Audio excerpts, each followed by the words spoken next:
Advertencia. Advertencia.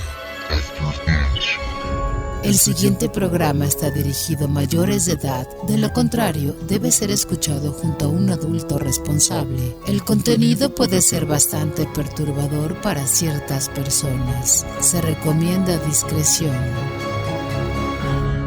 La caja de Pandora de los 40.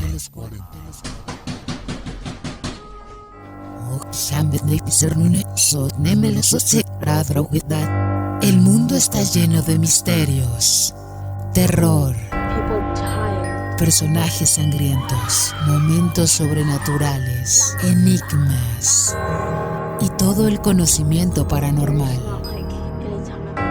Los antiguos dioses nos han dado la capacidad de guardar estos elementos en un recipiente mágico, pero tu curiosidad hará que cada tanto tengamos que abrirlo.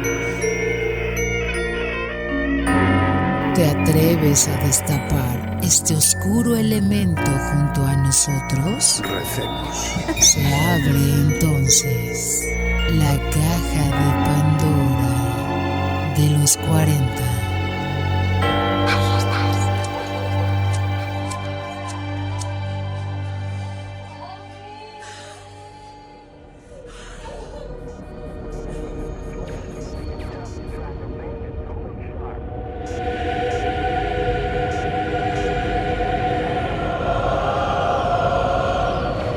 Amigos de la caja de Pandora de los 40, como siempre es un placer estar con ustedes, siempre al pie del cañón, llenos de información, llenos de lo oculto, llenos de lo paranormal. Esta vez llegan sus monjes como entre plumas, llegan también entre escritos, llegan también entre muchos libros, como unos ratones de biblioteca. Pero cuando usted se da cuenta, no está en una biblioteca normal, sino en una que de pronto está llena de polvo, y que van pasando ahí los esqueletos, van pasando ahí las entidades.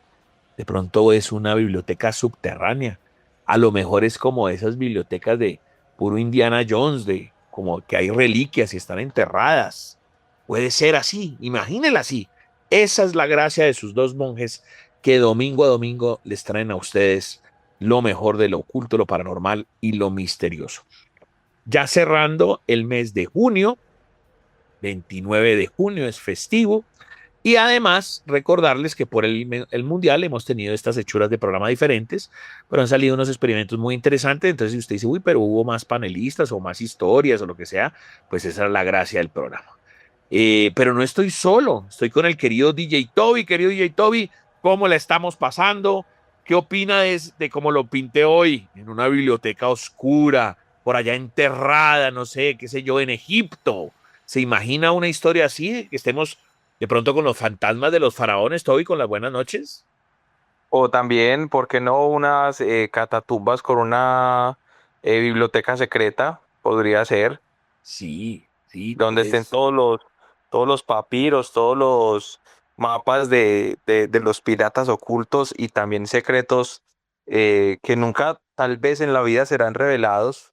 O sea, en algún momento se ha colocado a pensar de pronto cuántas personas en la vida, Chancho, habrán hecho un documento contando una historia, eh, guardando un tesoro, de pronto un Nostradamus diferente, una Bababanga diferente, que en algún momento llegaron a guardar algún papiro, algún documento con algo que iba a pasar y que se perdió en el tiempo, o simplemente se quemó en una iglesia, se quemó en algún lugar y sea algo que en algún momento vaya a pasar, pero que nos pudieron haber avisado, pero no nos dimos cuenta porque se perdió el documento a lo largo del tiempo. Sí, señor, libros, papeles, pergaminos. De pronto también los famosos tesoros, Toby. Cuando uno decía, juepucha, me encontré este pergamino, ¿qué tal que esto sea el mapa de un tesoro? Y que, pues, exacto, nadie dijo, ay, no, esto todo es otra mamadera de gallo. Y qué tal que eso sí fuera el mapa de un tesoro, Toby, y la gente no quiso buscar. Bueno, esa es la idea de estos programas que siempre colindan con lo oculto, por lo paranormal, lo misterioso. Antes de comenzar, querido Toby, ¿Qué tal para el tema de la numerología de los números? Me Eh, gusta, ¿Le gusta? Entonces me quisiera su gusta. opinión sobre el tema de los números repetidos, si usted le mete números a las letras de su nombre, si usted siente que de pronto los números repetitivos no tienen nada que ver, si el 666 es un número maldito, no sé, algo sobre los números, Toby, ¿qué se le viene a la cabeza? Bueno, cuando se me viene el tema, por ejemplo, de la numerología, recuerdo mucho que nosotros una vez habíamos hablado, bueno, por lo menos yo hablé mucho del tema de la numerología que venía oculta, por ejemplo, en la Estatua de la Libertad. Ujú. Sí, sí, también. Por Eh, ejemplo, hablamos de esa parte, también de los aviones desaparecidos que habían unos números escondidos ahí. También eso lo tocamos en algún momento. Recuerdo yo que una vez también tocamos el tema de la numerología con el tema de las Torres Gemelas, de cuántos pasajeros iban, de la hora, del número del avión. Recuerdo mucho que nosotros hemos tocado varios temas de numerología y siento yo que eso también va como muy enlazado. Sí, tiene toda la razón, esas curiosidades matemáticas y a veces cuando pasa cualquier otra cosa, un accidente o algo que pudo haber sido una profecía, es más bien ahí el matemático que le quiere meter la curiosidad, entonces se queda toda la noche, bueno, yo voy a hacer coincidir estos números como sea para que la gente diga, wow, ¿cómo hizo? O trucos también de números en televisión, que yo estoy imitando este número, no sé qué, cuando, wow, este señor, ¿cómo hizo? Esas son las gracias de la matemática que lo vuelve a uno aficionado también a la numerología. Yo de eso iba a comentar simplemente ya lo terrorífico, no lo del 666, pero sí lo de los famosos cuentos de que no, que si a las 12:01 puede ser la hora muerta o a las 3:33 es la hora muerta. No tanto que se aparezca ahí un demonio, una entidad, tal vez no, pero sí puede ser el momento en que está abierto el portal o algo así y que por ahí podemos comunicarnos con nuestros seres queridos. No necesariamente, insisto, son las 3:33 y entonces ahí resucitaron todos los muertos. No, pero sí de pronto a las 3:33 uno siente algo, siente un saborcito, siente como un temblorcito. Puede ser que ese era el momento en que un ser querido o algo se quería comunicar con usted. ¿Lo ve así, Toby, o no? O ese tema sí no. Puede ser como una acción de deshacer pasos o simplemente de querer manifestarse que se estaba despidiendo. Sí, también puede ser, puede ser. Las curiosidades de los números. Tenemos tantos temas en el mundo del oculto y lo paranormal, lo misterioso, siempre para usted. El mundo del oculto, lo paranormal, lo raro, lo bizarro, lo terrorífico, está acá. Y por eso el disclaimer. Cada cual, según sus creencias religiosas, científicas y morales, determina si lo que se dice acá es cierto o no. Nosotros no vendemos verdades absolutas, queremos encontrar la verdad de plano, simplemente queremos ser un programa de entretenimiento que trata de estos temas y pues también de frente decimos, no, hay cosas que no hay que buscarle tantos pelos al gato, tanta la quinta pata al gato. Damos por abierta la caja de Pandora de los 40. Exploremos historias de fantasmas que acechaban en las sombras. No siento nada. Avistamientos inexplicables en los cielos. Lo único que siento es su miedo. Encuentros con lo paranormal y mucho más. En la caja de Pandora de los 40. La caja de Pandora de los 40.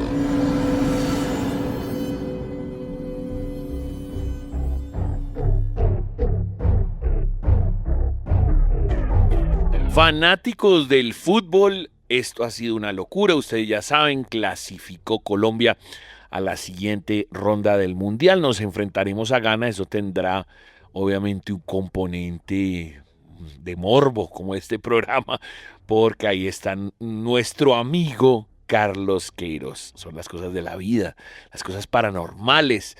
Incluso hasta hace algún tiempo yo le decía a Denise Céspedes, si se imagina eso, que ella pues es clarividente y decía, bueno, puede pasar y terminó pasando. ¿Ah? Es como una premonición. Este programa que le corresponde al 29 de junio es festivo, ya pues, llegamos al meridiano del año, ya va a empezar julio y hemos cambiado la hechura del programa por el tema del mundial, pero eso no quiere decir que no tenga los mismos componentes. Es más, hay más panelistas, hay más audios. Así que vamos con el Voz Populi, la reportería de Toby con historias de terror. Luego sigue el señor Miguel Investigador con cosas relacionadas con premoniciones. Luego Rafael Jordán con tragedias aéreas. Y finalmente Beto el Ocultista con demonios ahí de los antiguos grimorios. Entonces repito, primero @DJ Toby FM, reportería, historias de terror. Luego sigue @Miguel Investigador en Instagram con premoniciones. Luego @La Siete Sombra en Twitter. Rafa Jordán con tragedias en aeropuertos. Y finalmente Alberto.acosta A en Instagram con temas demoníacos. Esto, obviamente, todo es de terror, todo es de misterio.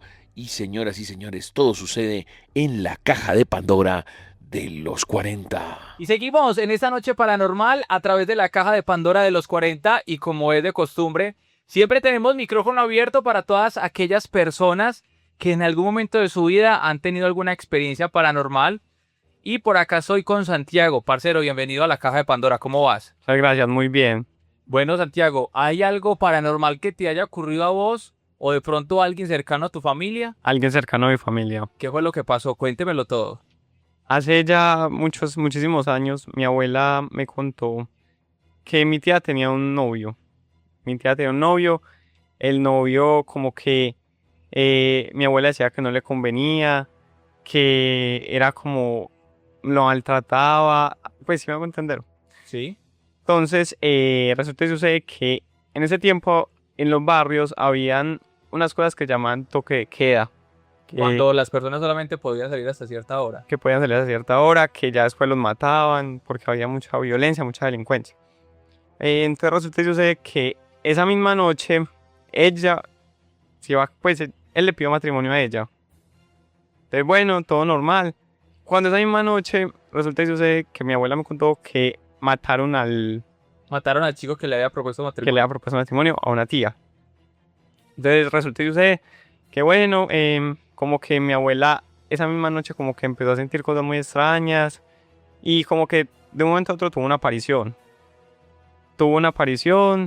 Porque pues como que no iban a dejar en paz a mi tía, ¿sí me hago entender? Okay, como que mataron al hombre, pero él no quería dejar descansar o dejar a su tía sola, sino que se le empezó a aparecer y empezó a presentársele pues en la casa. Entonces, bueno, mi abuela como que ella cuenta que un día como que tomó valor y, digamos, enfrentó a la aparición. Sí. Enfrentó a la aparición, que dejara a mi tía en paz y pues todas esas cosas. Entonces eso es algo de lo que le haya pasado. Y ella cuando hizo este proceso como de enfrentar a la entidad, ¿le dijo algo? ¿De pronto tuvo que hacer un proceso como de prenderle una vela o poner alguna cruz, una oración? No, ella hizo oraciones, pero como que ella tuvo una conversación con el difunto. Sí. Y entonces todo ese proceso fue que ella como que le dijo que dejara en paz a mi tía, que es que ya se fuera a descansar. Y así fue que todo paró. Vea pues, ahí tenemos historias a través de la caja de Pandora de los 40. Santiago pasando en esta noche paranormal.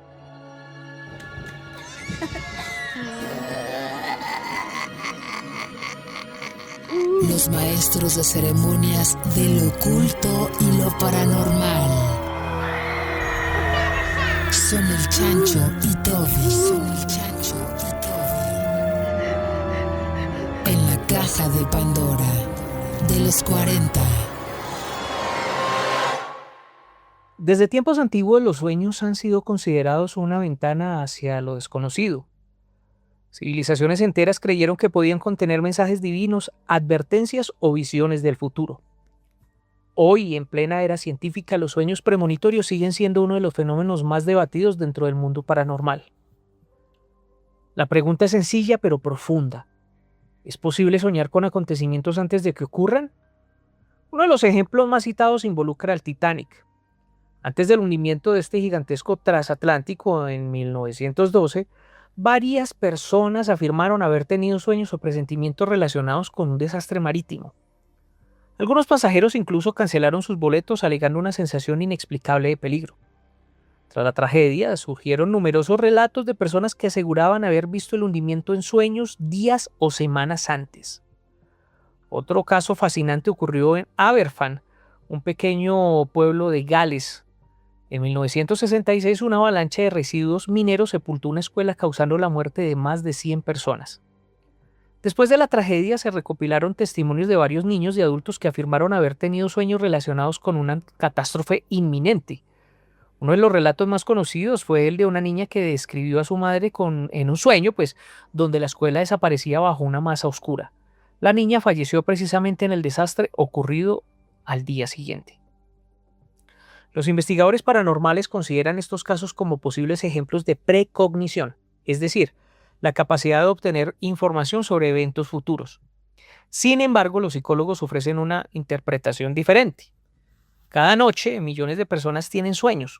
Muchos contienen accidentes, tragedias o situaciones extrañas. Cuando ocurre un evento importante, es natural que algunas personas recuerden sueños vagamente relacionados y establezcan conexiones posteriores. Este fenómeno se conoce como sesgo retrospectivo. Aún así, algunos casos parecen ir más allá de simples coincidencias. Existen registros de sueños anotados antes de que ocurrieran determinados acontecimientos. Algunos contienen detalles sorprendentemente específicos. Durante el siglo XX, varios laboratorios intentaron estudiar científicamente la precognición. Algunos experimentos surgieron y presentaron resultados estadísticamente inusuales, aunque los datos continúan siendo objetos de debate. También existe una teoría fascinante relacionada con la naturaleza del tiempo. Según ciertas interpretaciones de la física moderna, pasado, presente y futuro podrían coexistir de formas que nuestra conciencia normalmente no lo puede percibir. Los sueños en determinados estados mentales podrían permitir el acceso temporal a información que aún no ha llegado a nuestra experiencia consciente. Por supuesto, esta hipótesis permanece lejos de ser demostrada, pero el fenómeno sigue apareciendo una y otra vez. Personas que sueñan accidentes antes de que ocurran, familiares que perciben la muerte de sus seres queridos en sueños, individuos que reciben información específica aparentemente imposible de conocer. ¿Coincidencia? Bueno, procesamiento inconsciente de señales que pasamos por alto durante el día, puede ser. ¿O una capacidad desconocida de la mente humana? A lo mejor. La respuesta continúa siendo un misterio. Lo que sí sabemos es que los sueños han acompañado a la humanidad desde sus orígenes y que en ocasiones parecen mostrar algo más que simples imágenes producidas por el cerebro dormido. Para la Caja de Pandora de los 40, Miguel Investigador. La criptozoología está dentro de la Caja de Pandora en los 40. Hola, mi nombre es Rafael Jordán. Hoy vamos a hablar de tragedias en aeropuertos cuando ese viaje termina antes de empezar. Por supuesto, un aeropuerto representa movimiento, reencuentros, nuevos destinos, aventuras y obviamente cada día millones de personas cruzan las terminales confiando en que todo está bajo control. Pero incluso en lugares diseñados alrededor de la seguridad han ocurrido tragedias devastadoras. Por ejemplo, en 1977 ocurrió el peor desastre de la aviación comercial en la Tierra, el Tenerife Airport Disaster en los Rodeos Airport. 2 aviones Boeing 747, uno de KLM y otro de Pan Am, colisionaron en la pista debido a la mala visibilidad, la niebla y los errores de comunicación con la torre de control. El impacto fue catastrófico. Murieron 583 personas. En cuestión de segundos, una operación rutinaria se convirtió en el accidente aéreo más mortal de la historia.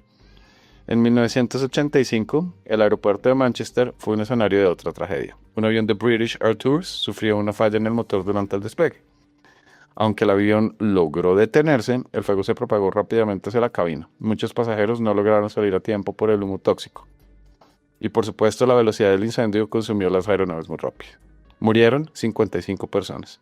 Este evento cambió para siempre los protocolos de evacuación en aeronaves. Aunque no siempre estas tragedias involucran aviones. En 2016, en el Atatürk Airport, atacantes armados y explosivos ingresaron a la terminal internacional.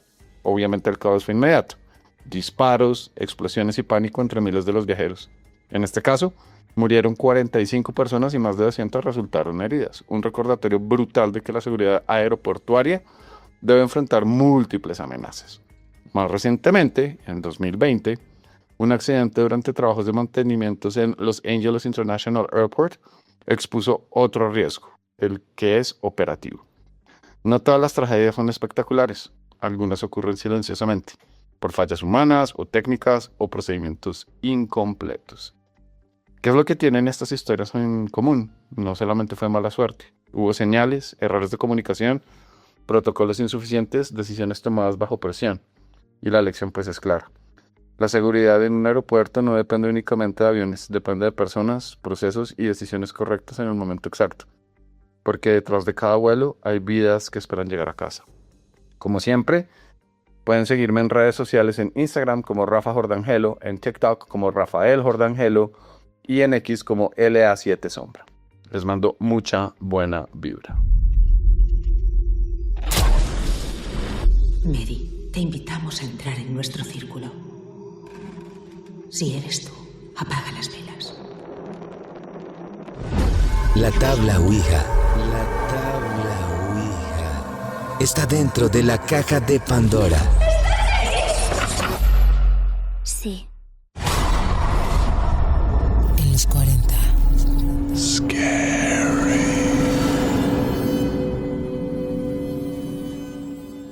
Desde hace siglos existen libros que han sido considerados algunos de los textos más peligrosos jamás escritos. Grimorios antiguos que prometían enseñar al lector cómo comunicarse con inteligencias invisibles, espíritus, ángeles caídos y demonios. Entre ellos destacan la llamada llave menor de Salomón, conocida como la Goesia, el Grimorium Verum y el temido libro de Abramelín. En sus páginas aparecen nombres extraños que no voy a pronunciar, cada uno con supuestos poderes, jerarquías y símbolos específicos para ser invocados. Lo inquietante es que estos libros no desaparecieron con la Edad Media. En pleno siglo XX y XXI, numerosas personas han intentado realizar los rituales descritos en ellos. Algunos afirmaron haber logrado resultados extraordinarios. Otros terminaron envueltos en episodios de obsesión, trastornos psicológicos, internamientos psiquiátricos e incluso muertes. Esta es la historia de algunos de los casos más conocidos. Aleister Crowley y una entidad llamada LAM. Probablemente ninguna figura moderna está tan ligada a la invocación de entidades como Crowley. A comienzos del siglo XX, Crowley dedicó años al estudio de antiguos grimorios y sistemas mágicos. Entre 1917 y 1918, realizó una serie de rituales conocidos como los trabajos de Amalantrá. Según sus propios registros, el objetivo era establecer contacto con inteligencias no humanas. Durante estas experiencias, afirmó haber encontrado y haber entrado en comunicación con una entidad llamada LAM.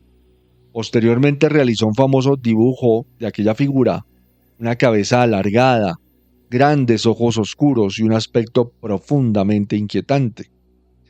Décadas después, numerosos investigadores del ocultismo señalaron que el retrato de LAM tenía un sorprendente parecido con la imagen moderna de los llamados extraterrestres grises. Algunos seguidores de Crowley llegaron a creer que aquellos rituales habían abierto una especie de puerta hacia otras inteligencias.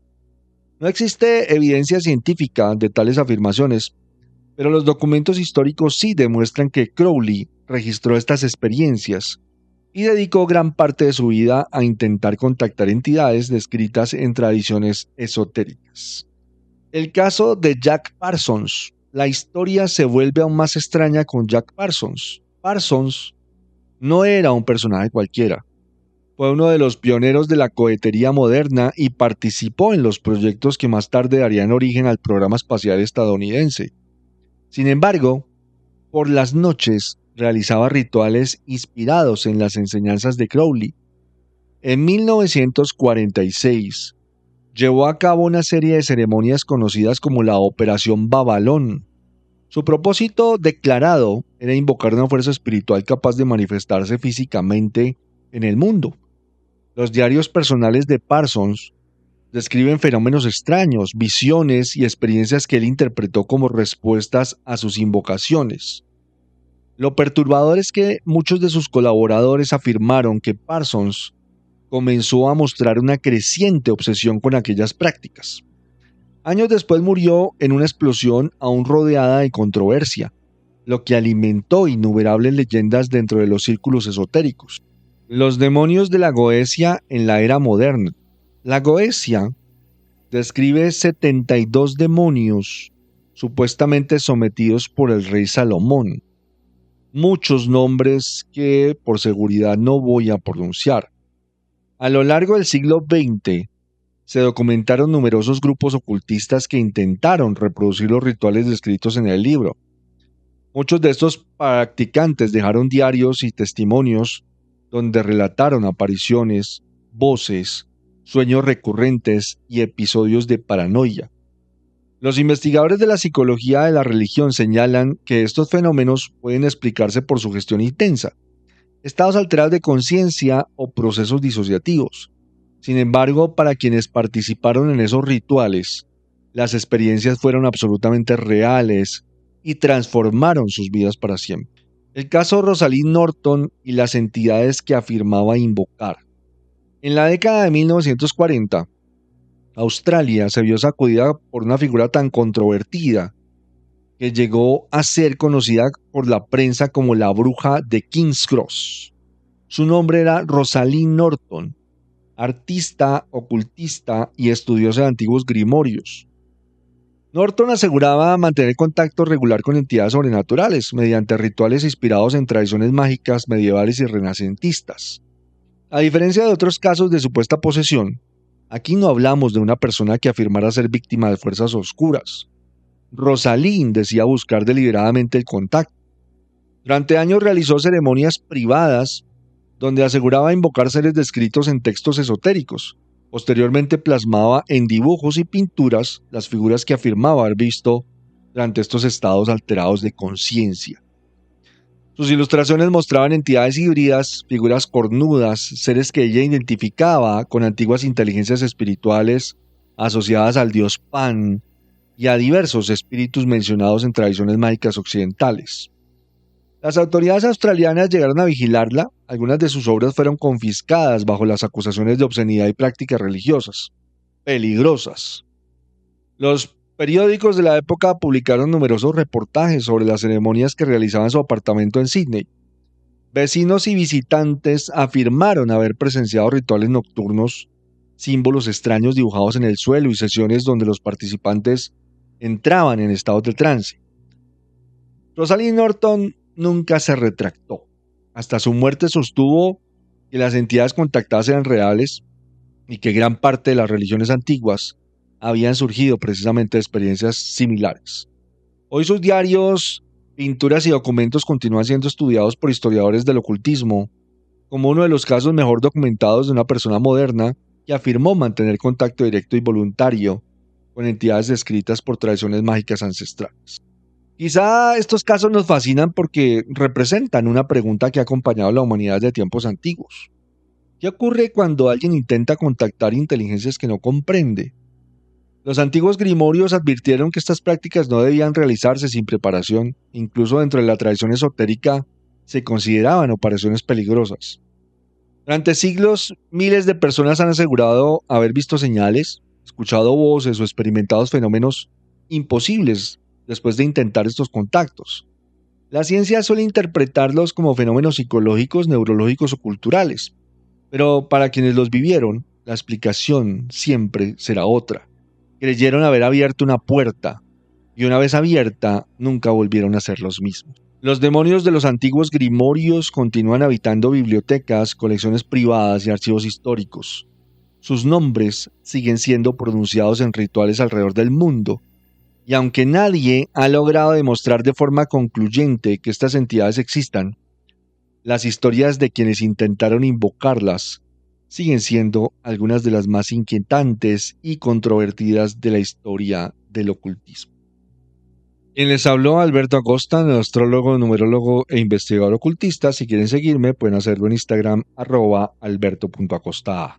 o en mi canal de YouTube, Diario Un Ocultista. Las personas que estén interesadas en una consulta astrológica conmigo me pueden escribir en Colombia al WhatsApp 321-411-4230 y fuera de Colombia al más 57-321-411-4230. Una feliz noche para todos. Las brujas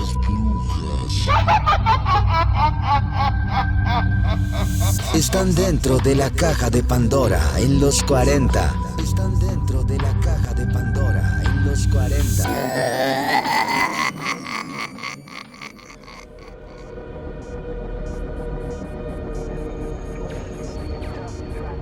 Amigos de la Caja de Pandora de los 40, es un placer acompañarlos.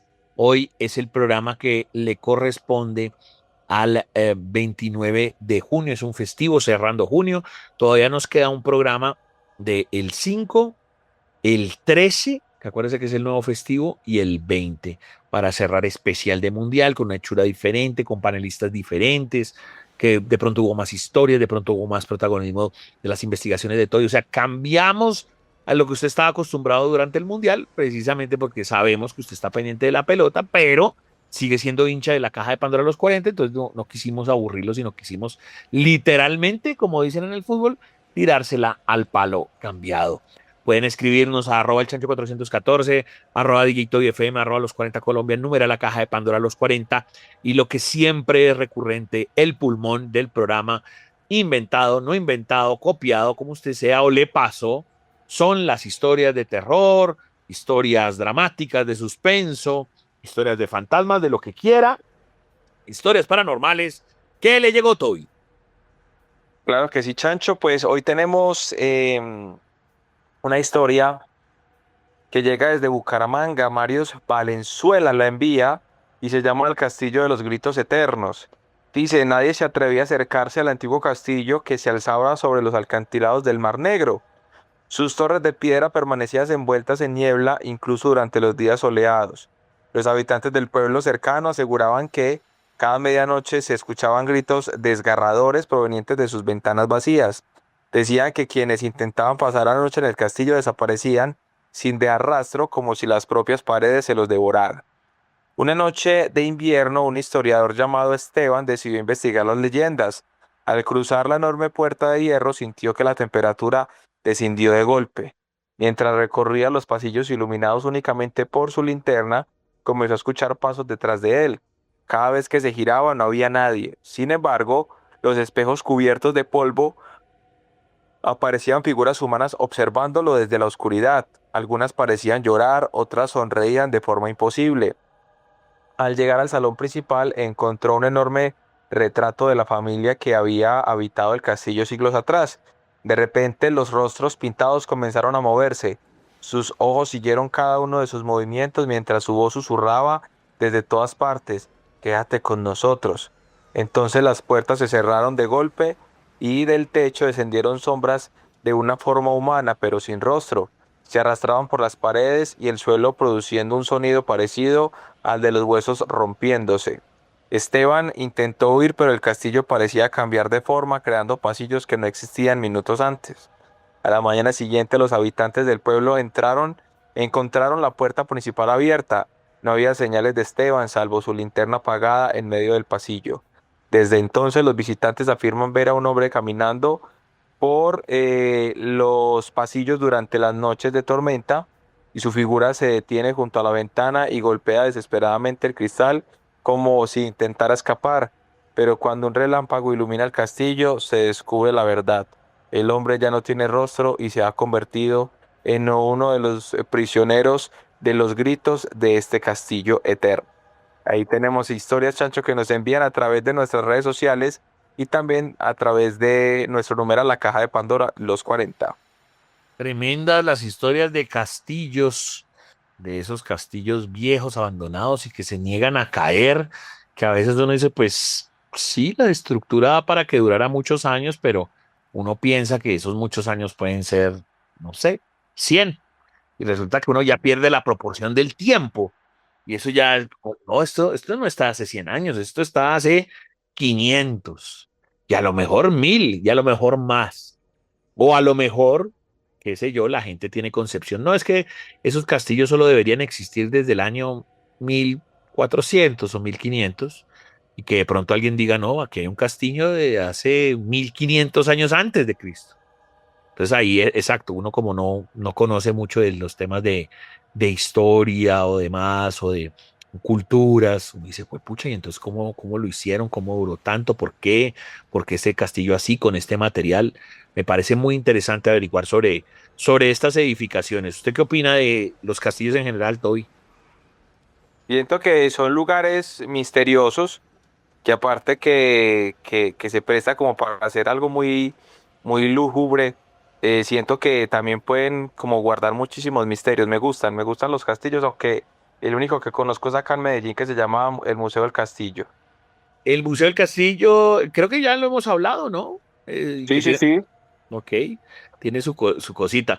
Eh, de pronto, si hemos hablado con Toby el famoso Castillo Marroquín o no. Castillo Mm, Marroquín, no sé bueno, si, yo creo que no, de ese no. bueno, porque hemos hecho investigaciones también en el Castillo Marroquín, porque aunque su modernidad y para lo que fue hecho no era nada, pues, como raro, es decir, eso terminó incluso convertido hasta como en un lugar para fiestas electrónicas y demás.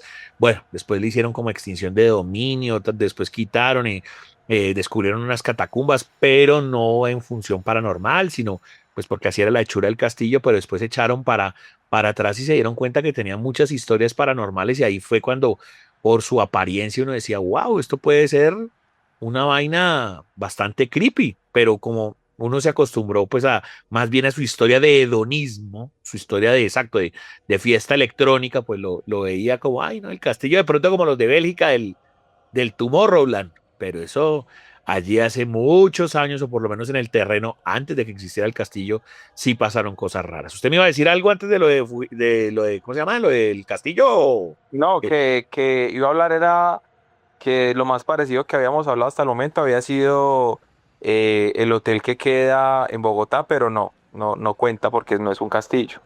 sí, señor, exactamente, yendo ya para el lugar de los suicidios, que ahora es un hotel, el Salto del Tequendama. Bueno, señoras y señores, son las cosas que ocurren de lo oculto, lo paranormal, lo misterioso en la caja de Pandora de los 40. Las posesiones. Las posesiones.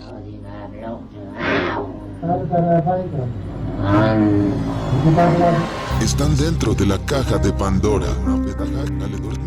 En los 40. Nera Oxone.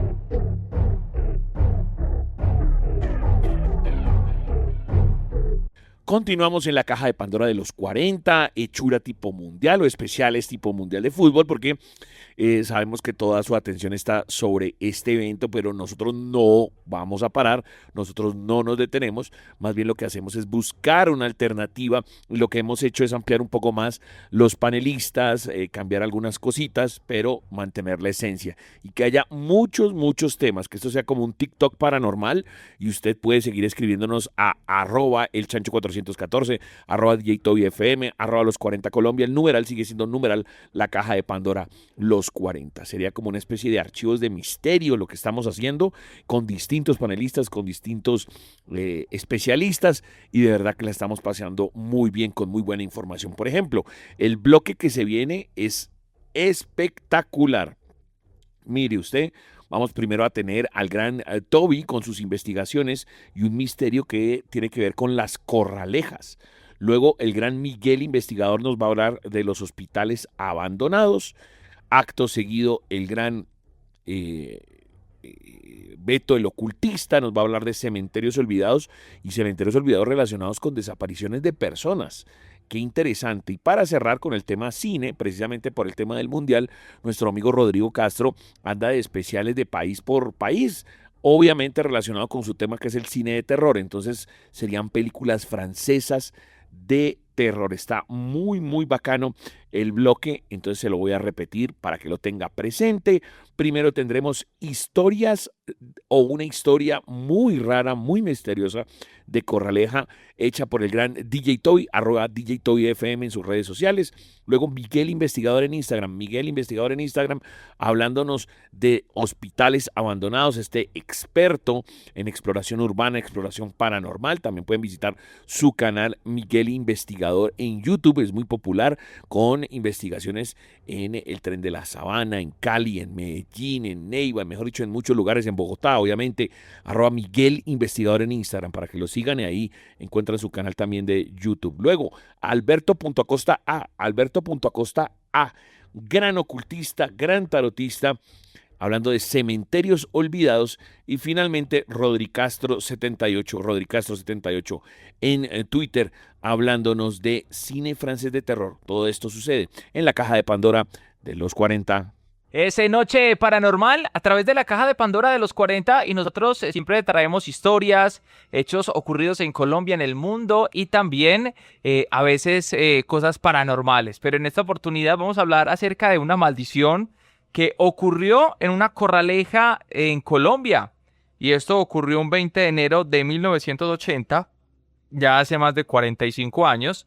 Y esto ocurrió en Sincelejo, en la capital de Sucre, donde fue el escenario de una de las mayores tragedias de la historia en un festival del país. Durante la tradicional corraleja, que se lleva a cabo en el barrio Mochila, una parte de la estructura del lugar que había ahí, esto estaba construido en madera y eran 4 pisos. Esto colapsó, y a causa de un fuerte aguacero que cayó ese día, lo que dejó como saldo más de 500 personas fallecidas y decenas de heridos. Para muchos estuvieron cargados de simbolismo. Uno de los elementos más controversiales que rodea esta tragedia, que ocurrió un 20 de enero, fue la supuesta maldición de un ganadero llamado Arturo Cumplido, quien históricamente solía ser el que jugaba los toros durante las fechas, pero que en esa ocasión fue excluido por la organización a favor de otro ganadero llamado Pedro Juan Tulena.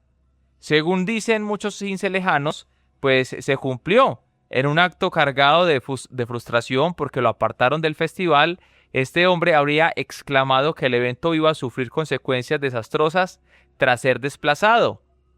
Sin embargo, dicen que eso solamente es un descarte, ya que el ganadero no era ese tipo de personas que se enojaba por esas situaciones. Arturo cumplió. Fue un hombre profundamente devoto. Incluso en los últimos días, estando enfermo, pidió en una profesión, en su lecho de muerte, decía que procesaba el dulce nombre de Jesús que pasara frente a su casa. Narró también un periodista al resaltar que el impacto religioso y social de la figura de este hombre. Un episodio de caos y dolor inolvidable. El día de la tragedia, las estructuras de madera que conformaban los palcos de la corraleja de Sincelejo terminaron desplomándose debido a la cantidad de espectadores y a la fuerza de las lluvias repentinas.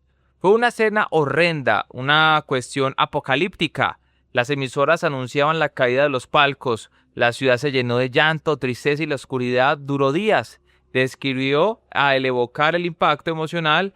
Esto que predominaba en este lugar, pues la verdad llevó grandes dificultades para manejar el desastre. En esa oportunidad, una mujer llamada Pereira, de 12 años de edad, había preferido ir al cine cuando supo de la tragedia y fue a ayudar. Recordó que el hospital de Sincelejo, así como de los otros municipios vecinos, colapsaron debido a las cantidades de víctimas y fue necesaria la intervención del gobierno nacional, encabezado entonces por el presidente Julio César Turbay, quien envió recursos como ataúdes y también médicos personales desde Bogotá. Por otro lado, algunos habitantes aseguran que en las noches en el lugar del siniestro están marcadas las sensaciones del desastre e historias sobrenaturales, así como un profundo respeto por las víctimas. Dicen lo siguiente: en los alrededores de Mochila la gente dice que escuchan gritos en las madrugadas. Es como si el lugar no hubiese podido liberarse de aquella trágica energía, afirmó Pereira. Y el día de hoy, pues la tragedia en Sincelejo continúa resonando como un recordatorio de la fragilidad humana frente a las adversidades. El testimonio de quienes vivieron la catástrofe, como el historiador y también permite reconstruir los efectos emocionales e históricos de este evento. También hay que resaltar algo, y es que ellos dicen que el mismo día que sucedió la tragedia, pues el día estaba soleado y que de la nada simplemente apareció esa nube y que ellos nos explican cómo. Y también que como estos palcos habían sido construidos demasiado pronto, tal vez no excavaron lo suficiente para enterrar los palos de las bases.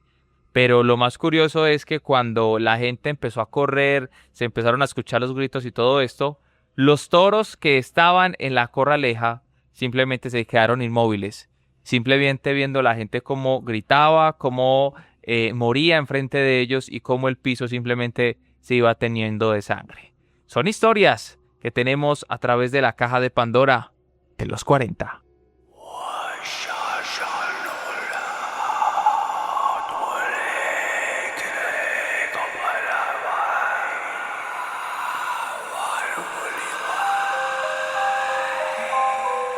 Todo lo paranormal está en la caja de Pandora en los 40.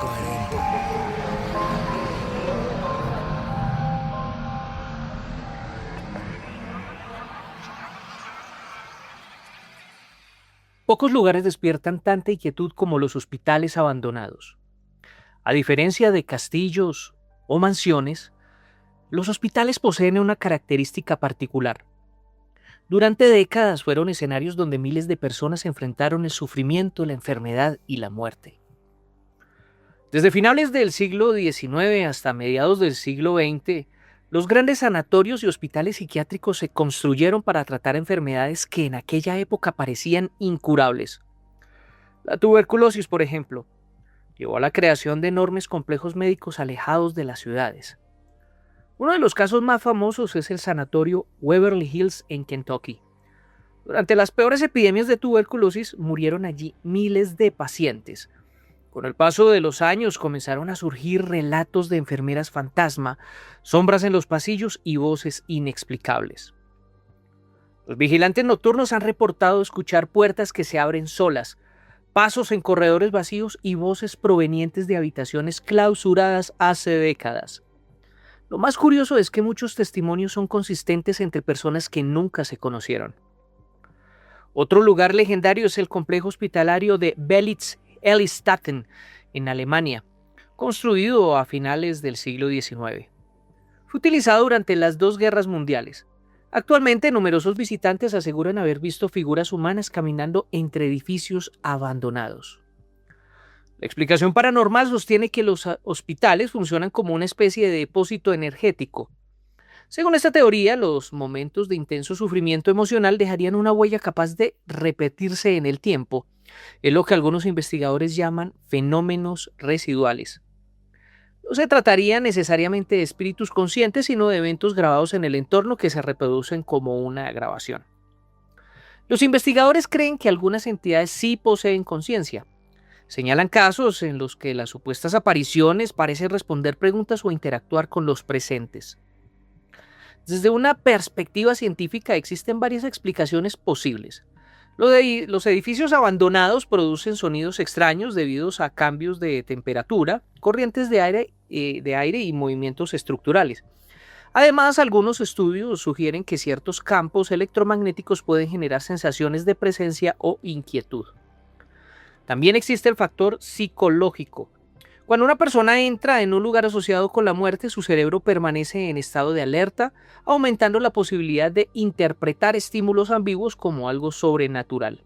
Sin embargo, algunos casos siguen siendo difíciles de explicar. Existen grabaciones de voces obtenidas en lugares donde aparentemente no había nadie. También se han reportado fenómenos observados simultáneamente por varias personas.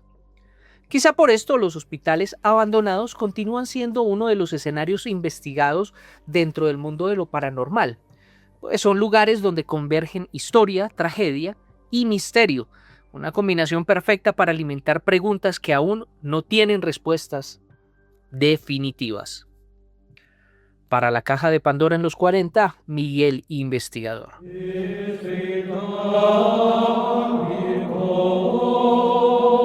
Los estigmas están dentro de la caja de Pandora. En los 40.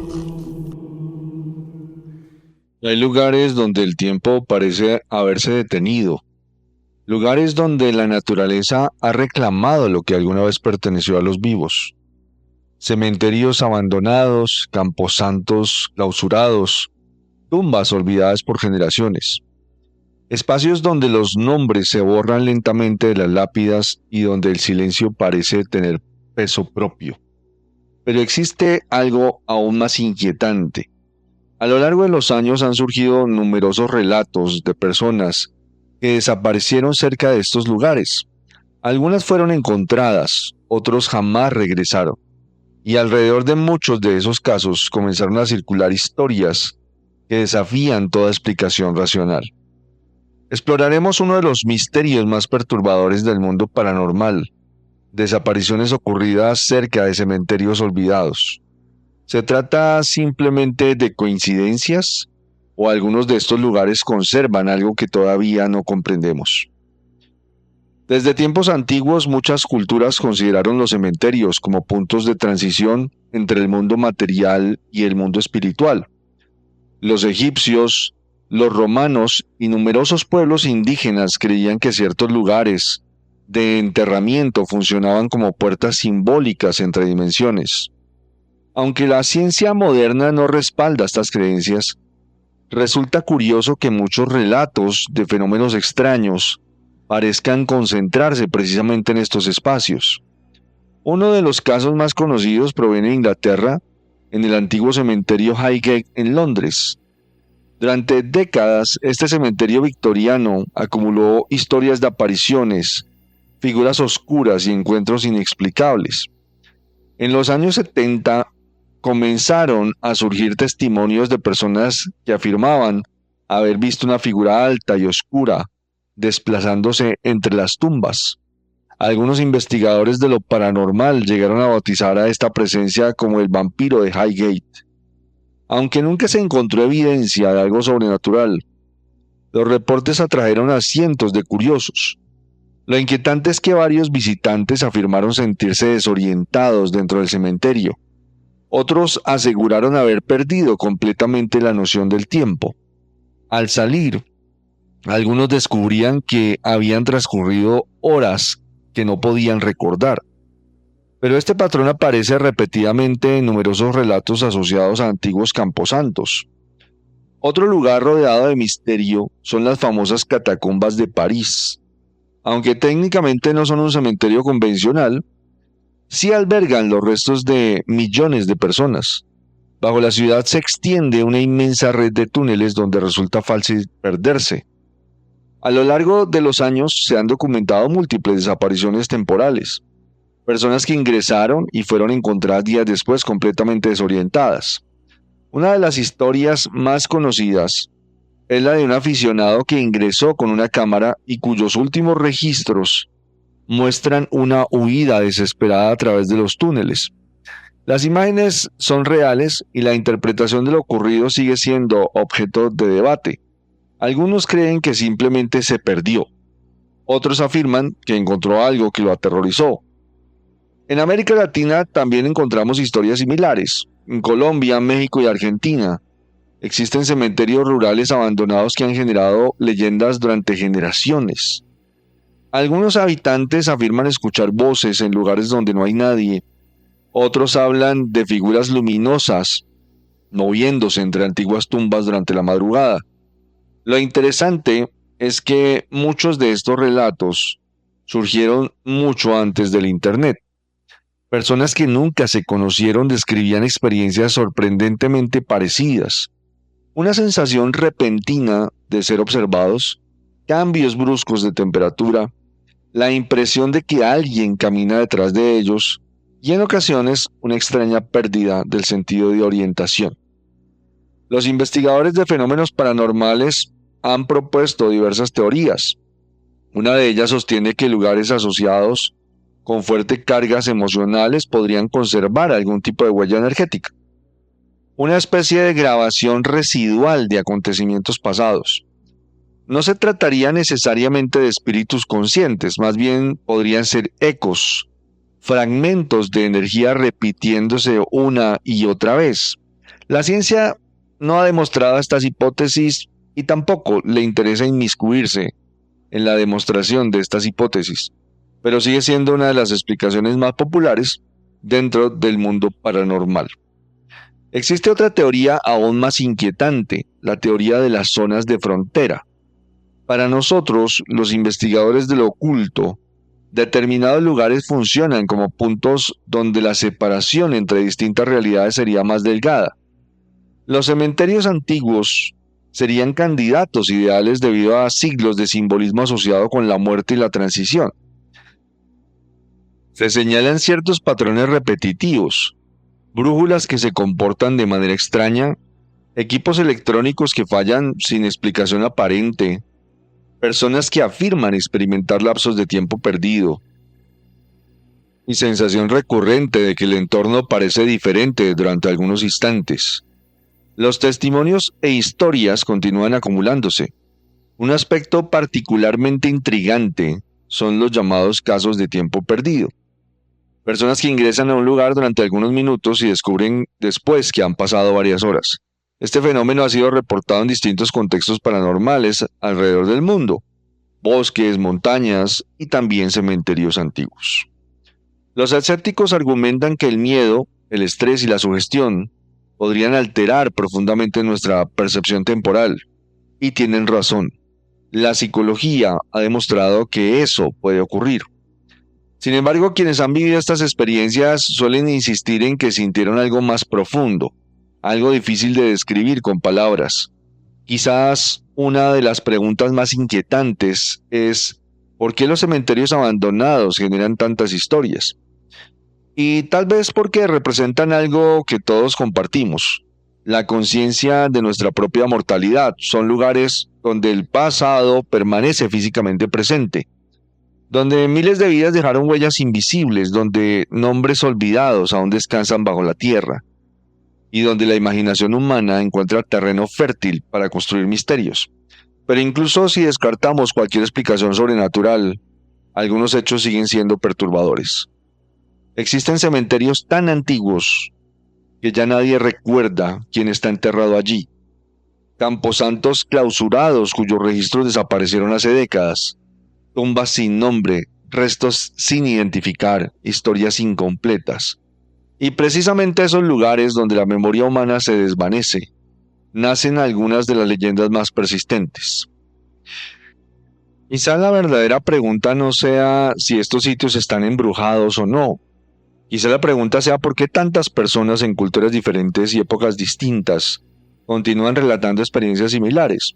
¿Por qué tantos visitantes hablan de presencias invisibles? ¿Por qué algunos aseguran escuchar voces cuando están completamente solos y además hay evidencia de grabaciones de estas voces?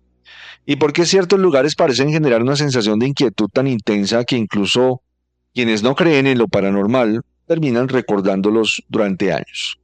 No tenemos respuestas definitivas, solo preguntas, y tal vez sea precisamente eso lo que vuelve tan fascinantes estos lugares, porque los cementerios olvidados no solo guardan a los muertos, también guardan historias que se niegan a desaparecer, historias que continúan susurrándose entre las lápidas rotas y los senderos cubiertos por la maleza. Mientras existan lugares donde el pasado permanezca enterrado bajo nuestros pies, seguirán existiendo quienes se pregunten si en algún rincón de esos antiguos camposantos todavía queda algo observando desde la oscuridad, algo esperando ser descubierto, o quizás algo que nunca debió ser despertado. Quien les habló, Alberto Acosta, astrólogo, numerólogo e investigador ocultista. Si quieren seguirme pueden hacerlo en Instagram como @alberto.acosta o en mi canal de YouTube Diario Un Ocultista. Y las personas interesadas en una consulta astrológica conmigo me pueden escribir al WhatsApp en Colombia 321-411-4230 y si están fuera de Colombia al +57 321-411-4230. Una feliz noche para todos.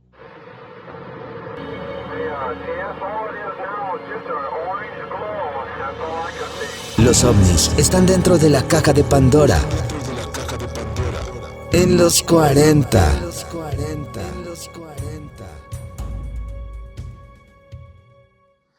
Hola amigos y amigas que hasta ahora escuchan Caja de Pandora. Mi nombre es Rodrigo Castro. Y seguimos en este espectacular mundial de fútbol y con eso nuestro especial de películas de terror de otros países. Y bueno, Francia es uno de los favoritos a llevarse la Copa del Mundo, tiene una nómina muy brava y por eso vamos esta ocasión con el especial de las películas de terror francesas más brutales de la historia. De ganadoras en Cannes a clásicos de culto, estas películas de terror francesas son muy geniales y recomendadas aquí en Caja de Pandora. Las películas francesas de terror son de las mejores del mundo.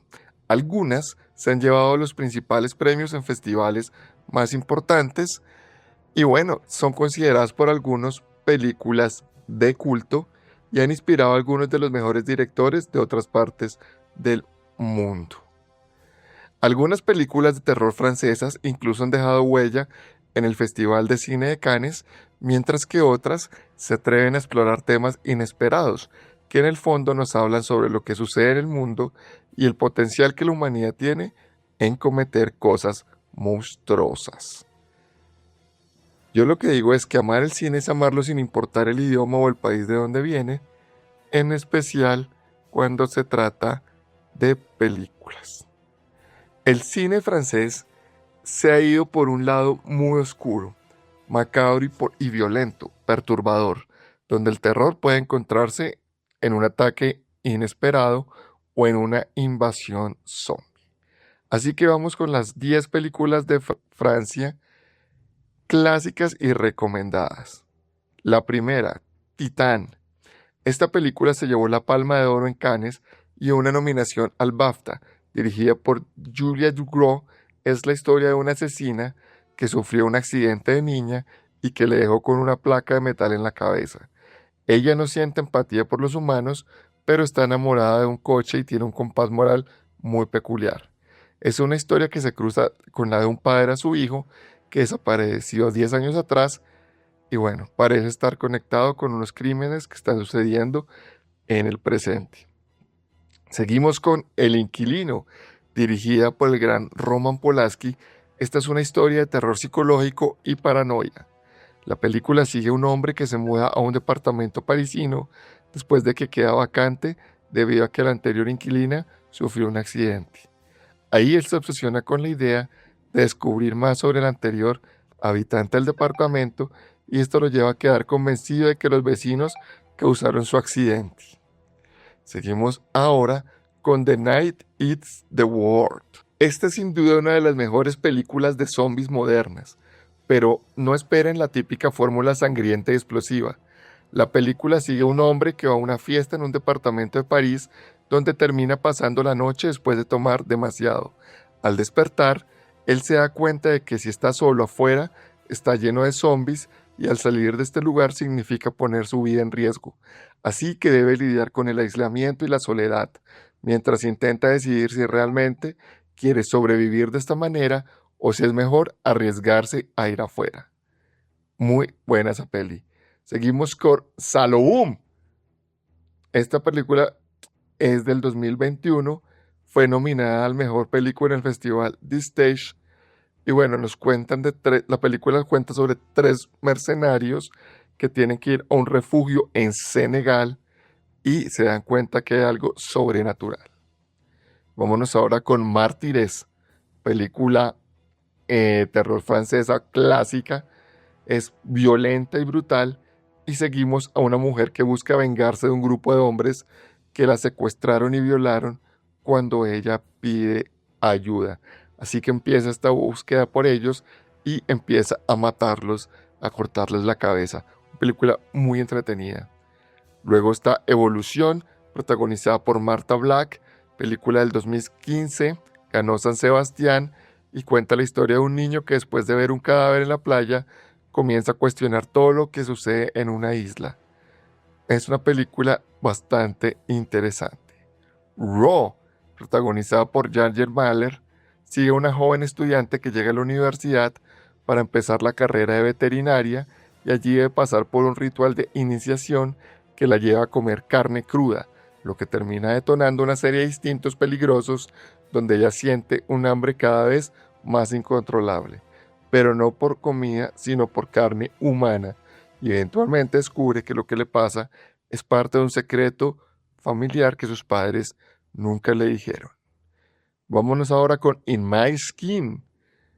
María Devane protagoniza y dirigió esta película donde la vemos como Esther, una mujer de París que parece tenerlo todo en la vida, pero después de sufrir una herida pequeña, Esther descubre una fascinación por consumir su propia carne, pero debe mantener eso en serio y encontrar la manera de evitar que los demás la destruyan.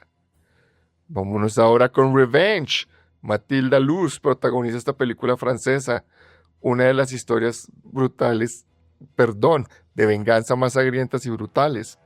Una mujer que es invitada por su novio a realizar un viaje de fin de semana, quienes después deciden violarla, golpearla y dejarla por muerta en el desierto. Jen logra sobrevivir misteriosamente y decide convertirse en cazadora, saliendo a buscar quienes la atacaron para darles una lección. Muy chévere esta película. Y la última recomendada hoy en Caja de Pandora, Eyes Without a Face. Esta película de los años 60 es otra de las clásicas de terror francés, dirigida por Georges Font, y cuenta la historia de un cirujano que después de que su hija sufre un accidente que la dejó desfigurada, comienza a secuestrar mujeres para llevar a cabo un trasplante que pueda volverla a la normalidad. Pero sus experimentos no son exitosos, así que cada vez más está desesperado por ser descubierto, tanto por su hija como por las autoridades. Bueno, terminamos así esta lista de las 10 películas de terror sangrientas mejores de Francia. Hoy estuvimos en este especial con Francia. Cualquier inquietud sobre esta u otras películas pueden escribirme en Twitter en @rodricastro78 o en Facebook en @depelimagazine. Mi nombre es Rodrigo Castro. Sigan disfrutando aquí de Caja de Pandora este mundial y vayan a cine. Nos vemos la próxima semana. Yo también escuché eso. No estás solo. Nos adentramos en historias de ultratumba, avistamientos inexplicables y cuentos con lo sobrenatural.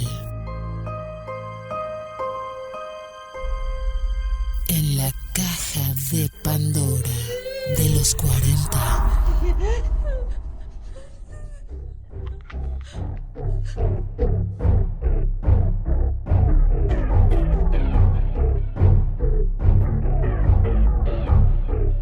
Como siempre, advirtiéndoles o contándoles cosas relacionadas con nuestro podcast. Ustedes ya saben que la punta de lanza es YouTube, pero nos interesaría que nos dieran algunos clics en otras plataformas, como por ejemplo Spotify o Amazon. Es decir, usted pone por ejemplo, en el buscador de Google la Caja de Pandora los 40 podcasts y le van a salir un montón de agregadores de contenido que de pronto usted no conocía. Si se puede meter entonces, por ejemplo, en Spotify o en Google o en el que le salga, cada visita de esas nos hará mucho bien. Igual es solamente una recomendación. Usted ya sabe que donde está todo ordenadito, todo episodio, todo al toque, siempre va a ser en nuestro canal de podcast de YouTube, en el canal oficial de los 40 Colombia de YouTube, ahí en nuestro playlist, en nuestro podcast de La Caja de Pandora. Y la idea es estar muchos años más con ustedes, porque ya esto ya lleva tiempo, señoras y señores.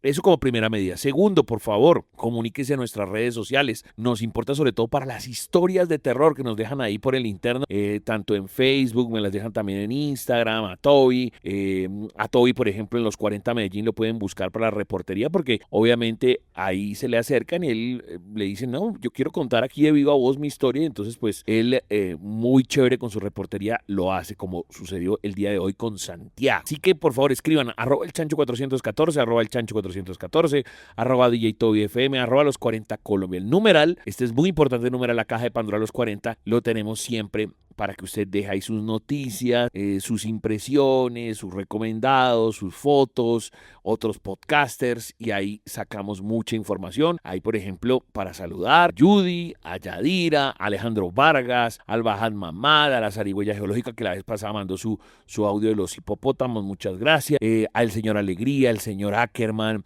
el señor Beltrán, el señor Nano, el señor Convexo, Alfredito, también las enfermeritas de Miami, está también el señor Luisep Díaz, está Corso, Montero, Martínez, Teodoro, gracias a Teodoro que siempre está muy conectado, el señor Cardoso, Jamundí, también todo el mundo que siempre se conecta con nosotros y dice que chimba de programa, pues para eso estamos. Dejen todas sus recomendaciones, sus preguntas y seguiremos domingo a domingo. Ha cambiado un poco la hechura por lo del Mundial de Fútbol, pero no se deja amagar por eso. Digamos que en vez de tener como un panelista principal siempre en la segunda hora, ahora hemos puesto muchos panelistas, muchos temas que se note como un TikTok radial para hacerlo un poco diferente, como lo que podríamos llamar especiales de Mundial. Pero ahí estamos Toby y su servidor el Chancho para lo que usted necesita. Más bien, vamos a explicar de qué va el siguiente bloque. Precisamente Carlos Ríos, especialista en ovnis, nos tiene unas informaciones increíbles. Luego de Carlos Ríos también tendremos los relatos o esta vez investigaciones. Por ejemplo, tiene el desafío de $1 millón. También tiene el exorcismo de Roland Doe. Tiene un concepto de muerte por cada una de las culturas, la casa Fuset y una historia de terror llamada Ahora quédate en silencio. Todo esto con Krillator, con doble R, con una sola R en su canal de YouTube. Y también nuestro amigo Carlos Ríos, que tiene su Instagram como Carl X Cosmos. Carl X Cosmos. ¿Listo? Entonces recapitulemos. Va a venir Carlos Ríos con su Instagram, Carl con K, X Cosmos, y luego las investigaciones, historias de terror por Krillator con doble R, con una sola R en su canal de YouTube, el desafío de $1 millón, el exorcismo de Roland Doe, el concepto de muerte, según distintas culturas, la casa Fuset y una historia de terror llamada Ahora quédate en silencio. Por favor, no se pierdan nada de lo que tenemos para usted en la caja de Pandora de los 40. Hola, querido Chanchito y queridos amigos de la Caja de Pandora. Es un honor para mí, como siempre, estar aquí en el programa. Hoy quiero hablarles un poco sobre algunas informaciones relacionadas con el tema ufológico, el tema ovni, el tema extraterrestre. Mi nombre es Carlos Ríos, desde Bogotá, Colombia, investigador independiente ya de hace más de 35 años de los temas relacionados con la ufología, los ovnis, el estudio de los extraterrestres y otros temas conexos, la espiritualidad, la percepción extrasensorial y demás temas que tienen que ver justamente con este mundo de la ufología, de los misterios del universo, etc. Pues muy bien, Chanchito, quiero comentarles que precisamente ahora, fruto de la desclasificación que ha venido dándose principalmente a través del Pentágono, del gobierno de los Estados Unidos, pues se ha agitado bastante el tema de los extraterrestres, de los ovnis, y realmente hemos tenido que también volver a explorar en temas que ya se habían tratado hace mucho tiempo, ya que hay unas nuevas perspectivas a través de las cuales estamos comprendiendo mejor todo este fenómeno y todo este misterio. Y es así como nos preguntamos precisamente si a lo largo de la historia hemos tenido algún tipo de relato, avistamiento o pruebas que sí existen razas que nos estén visitando, que nos hayan visitado. Si por casualidad esas pruebas nos pueden dar cierta certeza al respecto y definitivamente podríamos llegar a concluir que nos han visitado a lo largo de la historia y que o que ellos incluso pueda que estén aquí todavía. Pues es así como Chanchito, mirando, indagando diversas informaciones de lo que hemos cotejado a lo largo del tiempo, quienes nos dedicamos al estudio de los ovnis, de la ufología. Pues hay realmente muchos casos que apuntan a la posibilidad que efectivamente haya habido visitas de seres del espacio o de otras dimensiones, como también se les dice ahora, a nuestro planeta con un alto nivel tecnológico, posiblemente con diversas agendas o diversos objetivos. Seguramente creemos también que vienen de diferentes lugares, dada la variedad de apariencias con las cuales se han topado los testigos que dicen haberse encontrado con algún tipo de ser que no pareciera de este planeta. Igualmente por los tipos de objetos que consideramos son naves y que no siempre guardan las mismas formas.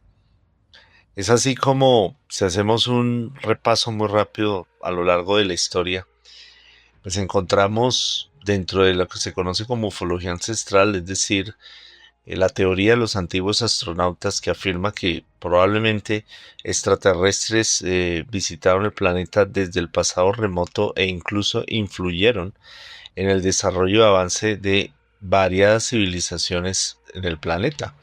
Y ahí encontramos, por ejemplo, a civilizaciones tan reconocidas y tan importantes como Egipto, Sumeria, los mayas, aztecas, los incas y todos los demás pueblos que a lo largo y ancho del mundo tienen un común denominador, y es que dentro de sus mitos, dentro de sus cosmogonías, nos hablan de la visita de seres que venían del cielo, a los que ellos llamaron dioses, y que generalmente les enseñaron, los civilizaron, les dieron instrucción en temas de metalurgia, de agricultura, de organización social, incluso códigos morales. Les ayudaron a construir los grandes monumentos que hoy están en esos mismos lugares, en esas mismas zonas donde vivieron estas civilizaciones, y que por ende pues serían unas de las pruebas probables de la presencia de seres ajenos al planeta Tierra, pero con una avanzada tecnología y que influyeron efectivamente y ayudaron al desarrollo de todas estas civilizaciones. Hemos notado, por ejemplo, uno, pues, como ya lo menciono, esa cantidad de monumentos megalíticos gigantescos a lo largo y ancho del planeta, muchos de ellos con formas similares, con configuraciones y distribución en el terreno que indica una correlación con eventos cósmicos, con estrellas, constelaciones o con los ciclos solares, es decir, serían relojes gigantescos, calendarios gigantescos, que para poderlos realizar requerían un alto conocimiento de matemáticas, de astronomía, incluso tendríamos que considerar ahí también el hecho de la curvatura terrestre, pensando en que tendrían que haber sabido que existía la manera de calcular pues esas proyecciones de los cielos en la Tierra. Y pues dentro de la teoría de los antiguos astronautas se considera que no que el ser humano no hubiera sido capaz o no fuera capaz de realizar estas grandes construcciones o tener ese conocimiento, sino que de alguna manera pudieron ser civilizaciones humanas las que los construyeron finalmente, con tecnologías o conocimientos que provendrían tal vez de alguna civilización extraterrestre, es decir, que los pudieron haber patrocinado hasta cierto punto. Hay una teoría alternativa que indica que tal vez se trata de civilizaciones mucho más antiguas, humanas, que se desarrollaron a tal nivel que pudieron haber desarrollado, valga la redundancia, las tecnologías y las técnicas y los conocimientos para construir estos grandes monumentos. Eran tal vez descendientes o directamente gente que venía de Atlántida o de Lemuria, de estas civilizaciones perdidas en la noche de los tiempos. Pero siempre nos queda ahí la incógnita, y digamos que la hipótesis extraterrestre con base en lo que hemos investigado, no solo por el hecho de los monumentos que están ahí, que nos asombran, sino también por las diversas tradiciones a lo largo y ancho del planeta, y también escritos en muchos libros sagrados que describen la llegada en algún momento de la historia de la humanidad de seres cósmicos a los que estas civilizaciones llamaron los dioses, que como les decía hace un rato, les dieron toda esta información y conocimiento y los civilizaron, y además les prometieron que volverían. En algún momento se despiden de la humanidad, pero siempre prometen que volverían. Los describen en diversas formas a lo largo y ancho del mundo, pero también guardan relación mitos como por ejemplo los mitos de la serpiente o la información relacionada con seres como reptiles,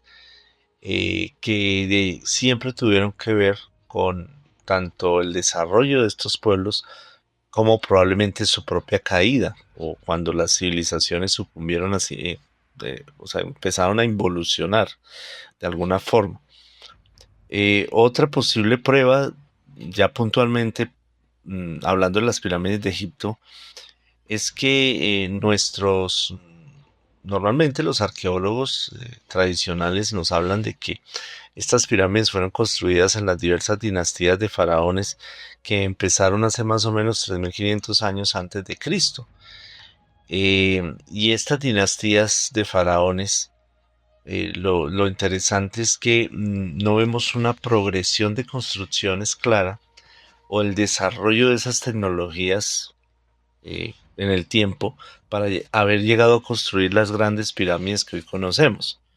Y todo, es decir, como generalmente lo que entendemos es que una civilización se desarrolla de menos a más. Sin embargo, no hay vestigios de ese desarrollo y aparecen de un momento a otro en la historia estas grandes construcciones. Y luego lo que se hace después más bien involuciona. Es decir, no se siguen haciendo construcciones tan impresionantes como las que conocemos. Sí se hacen otras pirámides en Egipto, pero se nota que la técnica y se nota que los acabados no son iguales. Ya hablando más recientemente, pues encontramos relatos en América, digamos, ya en las culturas incaicas o preincaicas de el advenimiento de seres, como por ejemplo aquí en el lago Titicaca, en la zona de Tiahuanaco, que nos hablan de la llegada de algunos seres que provenían del cielo, y uno de ellos, Viracocha, que era el dios del sol, se instala allí en la zona de Tiahuanaco y es donde construyen pues esta gran ciudadela con piedras muy interesantes. Y por ejemplo los vestigios que quedan al lado en Pumapunku, los famosos bloques H que parecieran como una suerte de moldes o una suerte de estructuras de ensamble modular para crear o construir algo mayor, y que no sabemos qué función cumplía. Para algunos teóricos podría tratarse de una suerte de omnipuerto, un lugar donde llegaban y también donde despegaba de ahí Viracocha. Las mismas líneas de Nazca, que aunque se ha explicado muchas veces que se trata de diseños o parte de las creencias y cosmologías y cosmogonías de los antiguos habitantes de todas estas pampas del desierto, pues no hay una conclusión, digamos, suficiente para ello, dado que hay gran variedad de diseños. Es cierto que muchos representan animales, pero también hay otros diseños que nos recuerdan tal vez astronautas y otros diseños que parecieran ser una suerte de pistas, y tienen una conformación o unos diseños bastante geométricos. Veíamos también que, por ejemplo, ya en nuestro siglo XX, varios relatos que se han dado a conocer por diversos testigos, inclusive gente vinculada a la ciencia, como es el caso de Daniel Fry, una persona que dijo haber sido contactado por unos extraterrestres que les permitieron fotografiar las naves, y era una persona que trabajaba en allí con el instituto, pues el desarrollo de los cohetes en Estados Unidos, que se denominaba el Instituto de Proyección a Chorro, donde se desarrollaban jets y tecnología referente tanto a la aeronáutica como al espacio. Personajes más cercanos a nosotros, como un Billy Meyer, contactado suizo, que dio a conocer una cantidad de videos y fotos muy interesantes de sus encuentros con los pleiadianos y que en algún momento fue desmentido. Aparentemente se descubrió que tal vez parte de sus informaciones, fotos y videos eran fraude. Sin embargo, asimismo se han analizado varias de ellas y no se ha llegado a comprender cómo esos objetos estaban allí. Dentro de las posibles pruebas de ese contacto de Billy Meyer, pues tenemos el hecho de que para el año 75, dentro de los mensajes que le dieron los pleiadianos, afirmaba que podría ocurrir una catástrofe climática debido a la destrucción de la capa de ozono que directamente puede afectar la vida del planeta, ¿no? Causando estragos a nivel biológico, a nivel de produciendo tal vez mutaciones en los seres humanos y también en la vida del planeta. El agujero de la capa de ozono se detectó tiempo después. Creo que ya fue en la década de los 80 cuando se descubrió que efectivamente esa capa que nos protege de los rayos cósmicos y los rayos solares se estaba deteriorando fruto de la contaminación por nuestra industria. Ciertos productos que la destruían. Entonces, imagínense que esas cosas se empezaron a conocer, o se detectó, y antes había hablado Billy Meyer de esto como un mensaje que le habían dado los extraterrestres. De alguna manera podemos pensar que es una prueba justamente de que ese relato es real. Y finalmente, Chanchito y queridos amigos, quiero recordarles que también ha habido encuentros o aparentemente visitas de seres extraterrestres haciendo exopolítica. Puntualmente, en el año 69 o 70, allí en la Embajada de Ecuador en Perú, se presentó un ser que decía ser un comandante de una nave extraterrestre, cuyo nombre se identificó con el nombre de Banyu. Y este ser apareció un buen día en la Embajada de Ecuador en Perú, anunciándose y buscando hablar con el embajador. Nunca le permitieron hablar con el embajador directamente, simplemente él habló con algunos agregados o personas vinculadas a la embajada que lo describieron como un ser alto, mono, de ojos claros y de un aspecto muy similar a los nórdicos, a las personas que viven allí en la zona de Escandinavia, en la zona del norte de Europa. Y este ser, que su presencia pues se destacaba y era bastante, digamos, llamativo en todo sentido, llegó diciéndoles que él venía de otro planeta y que él era el comandante de una nave y que traía unos mensajes muy importantes. Finalmente se cuenta que durante 6 ocasiones visitó la embajada y en cada una de ellas pues dejó ciertas informaciones, y en alguna de esas visitas pues fue cuestionado, se le preguntó que si era real, pues que diera una prueba, ¿no? Una prueba de que venía en una nave, y él invitó a las personas a acercarse a tal vez a una ventana o a salir y mirar al cielo, y cuentan los testigos que efectivamente observaron una luz muy extraña o algo muy extraño en los cielos muy, muy próximos a la zona de la embajada. También les dio como otra prueba y parte de lo que él decía que venía a ayudar, trayendo un mensaje de paz, trayendo un mensaje para que no se desatara una guerra. En ese momento había un conflicto casi bélico, llegando a lo bélico, entre Ecuador y Perú. Y se cuenta que este ser les mostró allí en la embajada de Ecuador una foto como satelital con las posiciones del ejército peruano que se estaba agolpando ya en la frontera con Ecuador. Finalmente se dice que él entregó más información, pero esa información nunca ha salido a la luz. Fue archivada de manera confidencial. No se tiene más certeza al respecto de qué decía la información, dónde está y si realmente fue entregada. Pero hasta el día de hoy, varias de las personas que estuvieron allí, que conocieron a este personaje, coinciden en que era un ser muy extraño por su aspecto, por su apariencia, pero también muy amable y que trajo un mensaje, se puede decir, positivo de esperanza, como una diplomacia de los extraterrestres. Entonces, hay muchos más casos. Podemos mencionar la noche de los ovnis en Brasil, en los años 80. También podemos mencionar el caso de Varginha, allá por los años 70.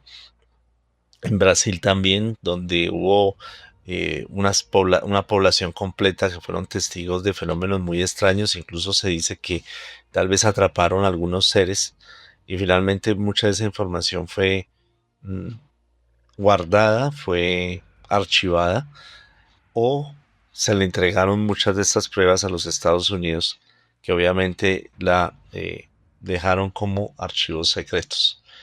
Entonces, querido Chanchito, queridos amigos de la Caja de Pandora, esto es apenas, por decirlo así, un abrebocas de toda la cantidad de historias, misterios, de relatos de la presencia probable de extraterrestres en el mundo a lo largo del tiempo y de la historia, con varios casos que hasta el día de hoy no hemos podido aclarar plenamente qué se trató y que nos inclinan a pensar que efectivamente hemos sido visitados por estos seres y que tal vez siguen aquí.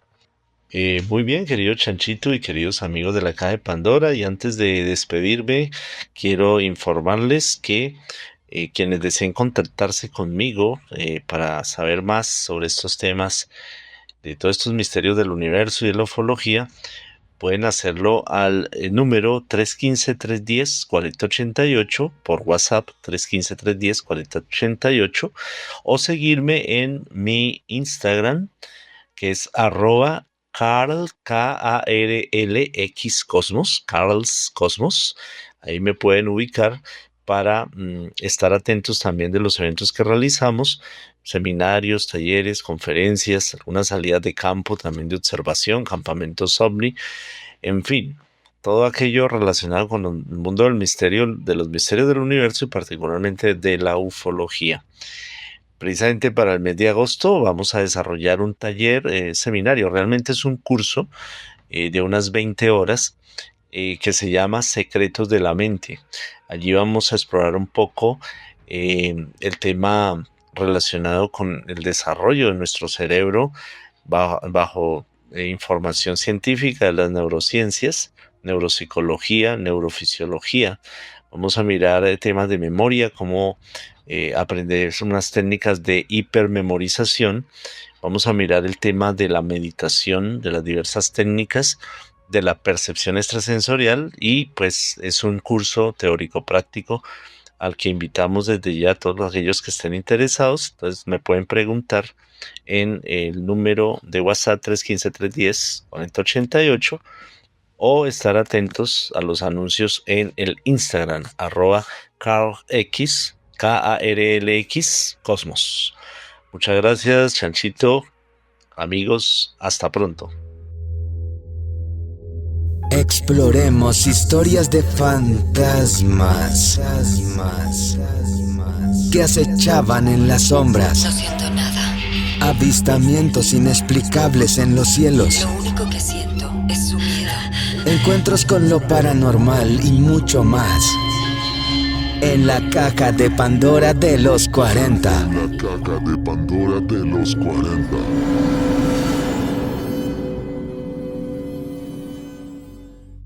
El desafío paranormal de $1 millón. El desafío paranormal de $1 millón fue una oferta de la Fundación Educativa James Randi para pagar $1 millón a cualquier persona que pudiera demostrar una habilidad sobrenatural o paranormal bajo criterios de pruebas científicos acordados. En 1964 se publicó por primera vez una versión del desafío. Más de 1000 personas solicitaron participar, pero ninguna había tenido éxito. El desafío finalizó en el 2015. James Randi desarrolló la idea del desafío durante un panel de discusión en radio, cuando un parapsicólogo lo desafió a poner su dinero donde está su boca. En 1964, Randi ofreció un premio de $1000 que pronto aumentaría a $10,000. Más tarde, Lexington Broadcasting quería que Randi hiciera un programa llamado $100,000 Psych Prize, por lo que agregaron $90,000 a los $10,000 originales recaudados por Randi. Finalmente, en 1996, uno de sus amigos, el pionero de Internet Rick Adams, tomó $1 millón para el premio. En ocasiones los medios de comunicación se referían al premio como el premio Randy. Para el 1 de abril del 2007, solo aquellos con un perfil en los medios ya existente y el respaldo de un académico de renombre pudieron postularse para el desafío. Se esperaba que los recursos liberados al no tener que someter a prueba a reclamantes oscuros y posibles enfermos mentales se utilizaran para desafiar a supuestos psíquicos y médiums en el alto perfil como Sylvia Browne y John Edward con una campaña en los medios. El 4 de enero del 2008 se anunció que el premio se suspendía el 6 de marzo del 2010, con el fin de liberar el dinero para otros usos. Mientras tanto, los demandantes podrían competir por él.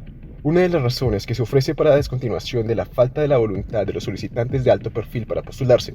Sin embargo, en The Amazing Meeting se anunció que el premio del desafío de $1 millón no caducaría en el año 2010. La fundación publicó una actualización formal en su sitio web el 30 de junio del 2009, anunciando la continuación del desafío, y declaró: se proporcionará más información en una fecha posterior sobre cualquier posible cambio en los requerimientos y procedimientos. Como una broma de Alphen Fools del 2008, en el Meet Media Lab, Randy fingió otorgar el premio al mago Steph Raphael, después de participar en una prueba de sus habilidades psíquicas. El 8 de marzo del 2011, Jeff anunció que se estaban modificando las calificaciones para abrir el desafío a más solicitantes, mientras que antes se requería que los solicitantes enviaran reportes de prensa y una carta de institución académica para calificar. Las nuevas reglas ahora requieren que los solicitantes presenten recortes de prensa, una carta de una institución académica o un video público que demuestre su capacidad. La JERF explicó que estas nuevas reglas darían a las personas sin documentación académica o multimedia una forma de ser consideradas para las pruebas y permitirían a la JERF usar videos en línea y redes sociales para llegar a una audiencia más amplia. Desde que Randy creó el desafío por primera vez en 1964, unas 1000 personas se han postulado, pero nadie ha tenido éxito. Randy ha dicho que pocos solicitantes no seleccionados alguna vez consideraron seriamente que su incumplimiento podría deberse a la inexistencia del poder que creen que poseen. En enero del 2015, James Randi anunció que se retiraba oficialmente y dejaba su puesto en la JERF. En septiembre del 2015, la JERF anunció que su junta había decidido que convertiría a la fundación en una que otorga subvenciones y que ya no aceptaría solicitudes directamente de personas que afirmen tener un poder paranormal. En el 2015, el desafío paranormal de James Randi terminó oficialmente. Este desafío paranormal de $1 millón ha despertado ciertas de críticas alrededor del mundo, puesto que muchas personas se han postulado convencidas 100% de que tienen un poder sobrenatural que demostrar allí. Sin embargo, personajes como el astrónomo Demis Rollins describió el desafío como muy poco sincero y dijo que Randy se aseguraría de que nunca tuviera que pagar. En la edición de octubre de 1981, de Faith Rollins le citó diciendo: "Siempre tengo una salida". Randy declaró que Rollins no dio la cita completa y en realidad dijo: "Con respecto al desafío, siempre tengo una salida, tengo razón". Rosemary Altlea sugirió que el fondo de premios de $1 millón no existe, o está en forma de promesas o pagarés. La JERF declaró que el $1 millón estaba en forma de bonos negociables dentro de una cuenta de permisos de la Fundación Educativa James Randi, y que la validación de la cuenta y el monto del premio se podían suministrar a pedido. El dinero se mantuvo en una cuenta de Emerald Wealth Management. Como ven, siempre hay desafíos para todo, y el mundo paranormal no ha sido una excepción. Este desafío de $1 millón, aunque nadie lo cobró, dio la vuelta al mundo. Las brujas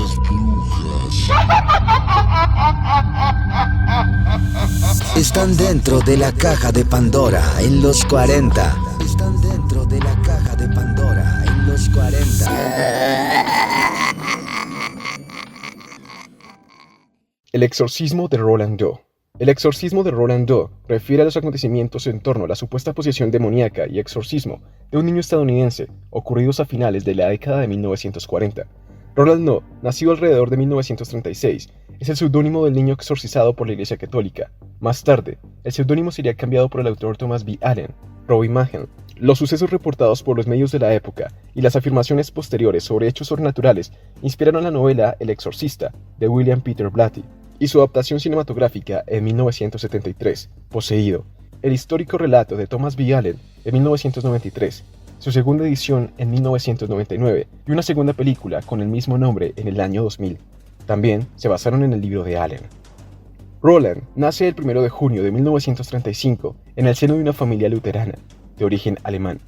Durante la década de los años 40, la familia vivía en Maryland. Según Allen, Roland era su hijo único y solo jugaba con los adultos de su casa, principalmente con su tía Harriet, quien lo trataba más bien como un amigo. Esta mujer, una espiritista, lo introdujo en el juego de la Ouija y el niño se interesó. Cuando tenía 13 años, su tía muere en San Luis y varios presumen que Roland trató de contactarla a través de la Ouija. Los intentos por efectuar este tipo de contactos, según enseña la doctrina anglicana, incrementarían su vulnerabilidad a la posesión. De acuerdo con el libro de Allen, la actividad paranormal comenzó poco después de la muerte de la tía Harriet. Sonidos de pasos, crujidos de pies y otros ruidos extraños, muebles que se movían solos, olor a excremento en toda la casa, luces que se encienden y apagaban solas, objetos ordinarios como un jarrón se suspendían o levitaban. Una imagen de Jesús se sacudía en la pared como si golpearan por detrás, y en una ocasión un recipiente con agua bendita que estaba cerca se estrelló contra el suelo. Fueron 9 sacerdotes, junto a 39 testigos, los que afirmaron los escritos eclesiásticos finales que documentaron la experiencia de Roland.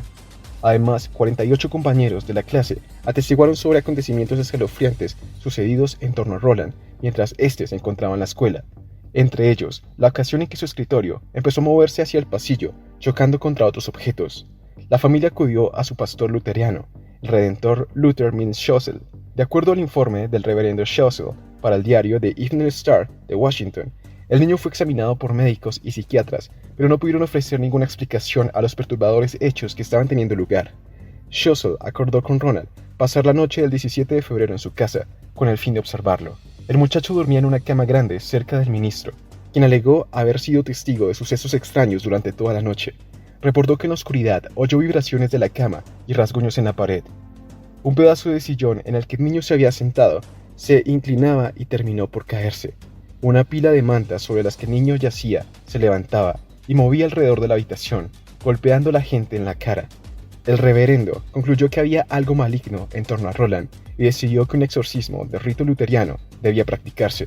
De acuerdo con la historia tradicional, al niño se le practicó, en primera instancia, un exorcismo bajo el auspicio de la iglesia episcopal anglicana, y luego se remitieron a Edward Hurch, un sacerdote católico, quien después de examinarlo en la iglesia de St. James, lo trasladó para exorcizarlo al hospital de la Universidad de Georgetown, una institución jesuita.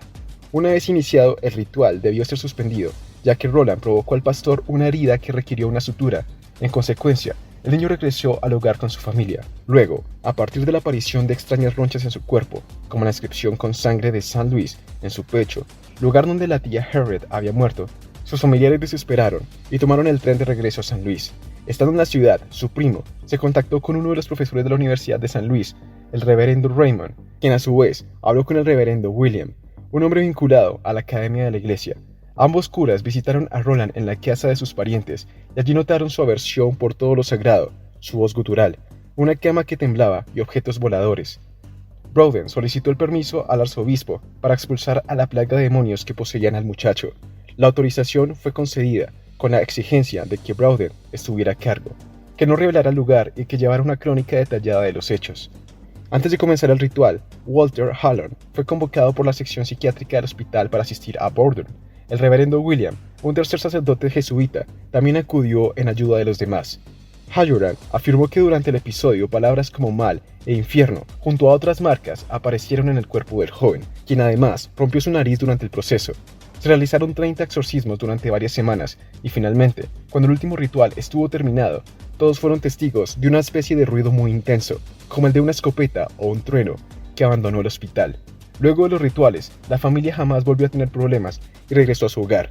El chico se convirtió en un hombre exitoso, felizmente casado, con hijos y nietos. Las brujas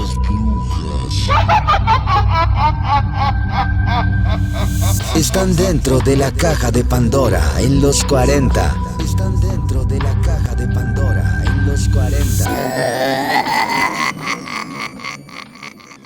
He venido a contarles sobre la muerte en diferentes culturas del mundo. Cada cultura y religión interpretan a su manera el significado de la muerte y lo que ocurrirá después de la vida. La gorila Coco fue un primate adiestrado por un grupo de científicos de la Universidad de Stanford que era capaz de comprender 2000 palabras en inglés hablado y de comunicarse a través de 1000 signos. Era una gorila muy inteligente, hasta tenía un gato como mascota. Cuando los científicos preguntaron a Coco qué era la muerte para ella, la gorila utilizó los símbolos de dormir, adiós y agujero cómodo. Comprendía vagamente, pero de forma más compleja de lo esperado, el significado de la muerte como un sueño eterno. Sin embargo, al morir su gata, unos años después, Coco quedó desolada, dijo estar triste, que la muerte era mala, que quería llorar. Las religiones judeocristianas. El ser humano no es un gorila, nosotros buscamos ir más allá en esta incógnita de qué es la muerte, y hemos procurado darle una explicación válida desde el inicio de nuestra existencia. Es precisamente la explicación que damos a la muerte, fundamentalmente por medio de la religión, la que nos hace temerla en mayor o menor medida. En ciertas religiones como la judía, la cristiana o el islam, al final de la vida terrenal es resultado de un castigo divino, un castigo que conlleva, por tanto, ciertas connotaciones negativas. Lo mismo ocurría en las civilizaciones griega y romana, donde la muerte se explicaba como un castigo de los dioses a Prometeo, para vengar que éste hubiese entregado el fuego a los humanos. En el momento en que tomamos la muerte más como un concepto negativo, un castigo, pese a que más tarde afirmemos que existe una vida más allá, la perspectiva de la muerte en sí misma es aterradora. El color negro y el dolor, mitigados por la esperanza de una vida eterna, significan los enterramientos de dichas culturas. El castigo, aunque esperanza porque siempre cabe la opción de una vida eterna, se ha cumplido. Y empujados por la idea de que el alma volverá a tomar forma en el cuerpo del difunto, tras el fin de los tiempos, entierran el cuerpo en vez de incinerarlo y destruirlo. El hinduismo. Otras religiones cambian radicalmente el concepto de fallecimiento. Para el hinduismo se trata de una simple transición. El cuerpo físico que alberga nuestra alma se marchita, y dicha alma encuentra un nuevo recipiente en otro cuerpo. En función de los actos cometidos durante la vida anterior, buenos o malos, el cuerpo que recibamos será mejor o peor. La muerte no es un castigo, es el comienzo de un nuevo ciclo, tan natural como dormir y despertarse cada mañana. En el caso de alcanzar la santidad absoluta en alguna de estas reencarnaciones, el alma abandonará el cuerpo y el mundo terrenal, y entrará en el Swarga, conjunto de mundos celestiales. Si por el contrario cumple una vida extremadamente malvada, también saldría del ciclo para entrar en Naraka, infierno o purgatorio. Los ritos fúnebres en la religión hinduista y budista son extremadamente diferentes a los judeocristianos. Tras expresar grandes muestras de dolor en el momento inmediato al fallecimiento de un ser querido, dolor explicado porque ya no estará con ellos nunca más, dolor por los que siguen vivos y no por quienes han partido, comienza un ritual que finaliza con la incineración del cuerpo. Se destruye el recipiente del alma para que ésta encuentre uno nuevo, aunque esta búsqueda de un nuevo cuerpo puede tardar milenios en cumplirse. Las religiones africanas. La percepción que una sociedad otorga a la muerte también viene influida por la naturalidad con que se produzca. La esperanza de vida en Europa es muy elevada en comparación con la haitiana. En Haití, lamentablemente, la muerte es una realidad constante y siempre a la vuelta de la esquina. Terremotos, epidemias, hambrunas, además de accidentes de tráfico, infartos y cánceres. Alguien me contó que hace unos años estuvo en Puerto Príncipe y conoció a una mujer cuyo hijo estaba gravemente enfermo. Cuando le ofreció un médico para tratar al niño, ella lo negó argumentando que era su destino morir y que ya había comenzado los preparativos de su funeral. Ellos insistieron en ofrecer ayuda, pero ella se negó. La madre se hizo un bonito vestido para el día señalado y comenzó a enviar pomposas invitaciones a sus amigos y familiares para que acudiesen al entierro. Una tarde que ella estaba fuera de la casa haciendo mandados, llevaron un médico que le diagnosticó una simple gripa. El médico le recetó las pastillas pertinentes y ellos se la dieron cada día a escondidas de la madre, hasta que la criatura se recuperó definitivamente y pudo salir de la cama. La madre no comprendía cómo su hijo pudo recuperarse de lo que parecía ser una muerte segura, hasta que le confesaron que le habían dado medicamentos durante una semana. La madre entró en cólera, nos tachó de irrespetuosos, rasgó las pocas invitaciones que le quedaban por entregar, incluso lloró amargamente. La cultura haitiana y el vudú que la caracteriza vienen influidos por su ascendencia africana, donde la muerte es un elemento más de la naturaleza y no supone castigo alguno. Para ellos, no es más que el paso definitivo del mundo material al mundo espiritual. El mundo espiritual no puede verse, ni oírse, ni tocarse, pero está siempre presente a nuestro alrededor. En numerosas tribus, los cuerpos de los difuntos se entierran directamente debajo de la casa, de manera que los antepasados velan eternamente por la seguridad de la familia. Y por eso, esa madre decía, ¿qué tiene de malo la muerte de mi hijo? No iba a abandonarme, no iba a morir realmente, iba a seguir siempre conmigo, aunque de una forma espiritual en vez de física. Y ese cambio es motivo de celebración, no de dolor. Y ella los tachó de ateos, nihilistas, porque para el ateo no existe la vida más allá. La muerte es para el ateo algo parecido a lo que pensaba la gorila Coco: dormir, adiós, un agujero cómodo. Solo hay una vida y es esta, la terrenal. Por eso es importante exprimirla al máximo. Recuerden, soy Cristian Latorre y me pueden seguir en mis redes sociales como @Krilator con doble R y en mi canal de YouTube como Krilator con una sola R.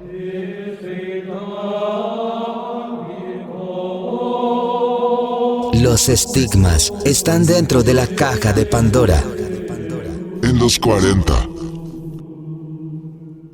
Casa Fuset. La Casa Fuset, también llamada Casa de Franco o Casa del Pánico, es un edificio abandonado y parcialmente en ruinas, situado en la zona montañosa del Moquinal del municipio de San Cristóbal de la Laguna, en España.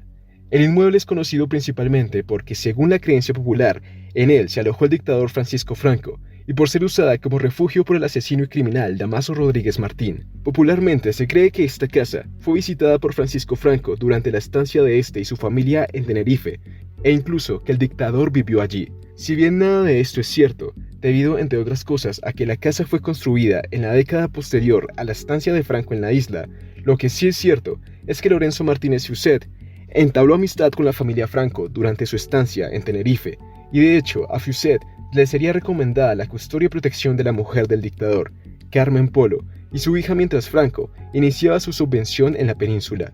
La Casa Fuset es frecuentemente vinculada con fenómenos paranormales. En el inmueble abundan símbolos caballísticos y satánicos, pintados en las paredes.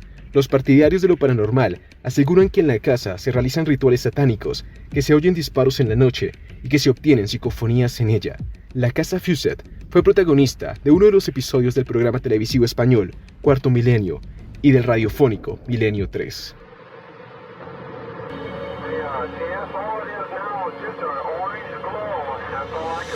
Los ovnis están dentro de la caja de Pandora. En los 40.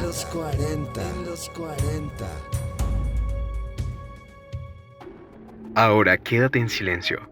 Hace apenas unos minutos yacías recostada en tu cama cuando un ruido te sacó de tus dulces sueños. Alguien había entrado en tu hogar. Un extraño o extraños estaban en el mismo lugar que tú. Tus padres no estaban. Habían salido como todos los sábados por la noche con sus visitas sociales y siempre regresaban a la misma hora, las 3 a.m. Los números rojos de tu reloj despertador parpadeaban en una hora fija, 12 a.m.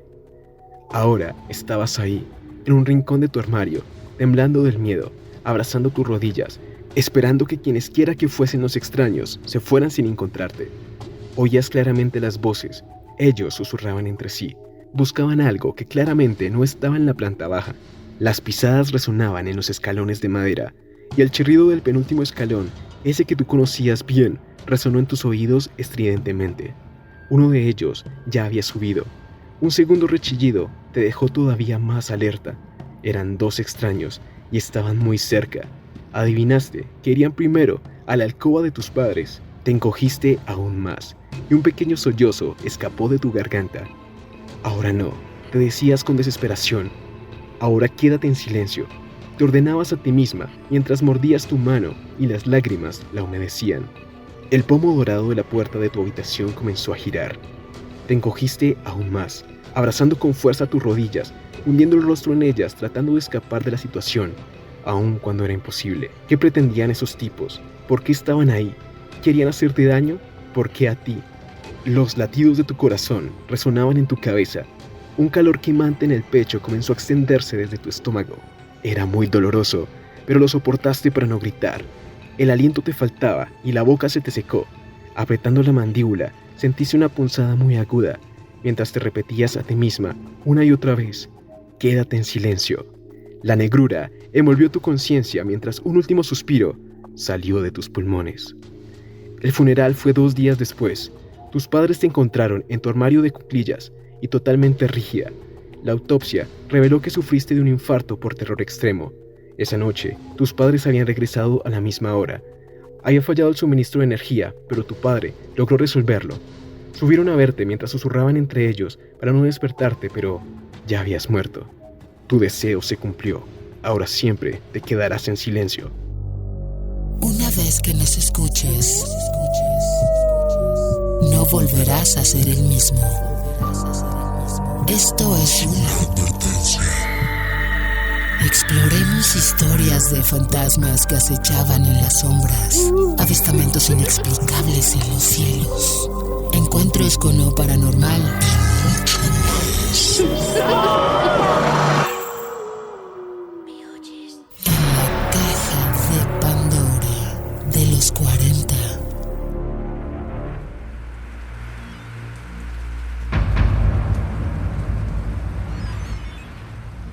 Bueno, señoras y señores, un programa más que acaba. Muchas gracias por haber participado el día de hoy.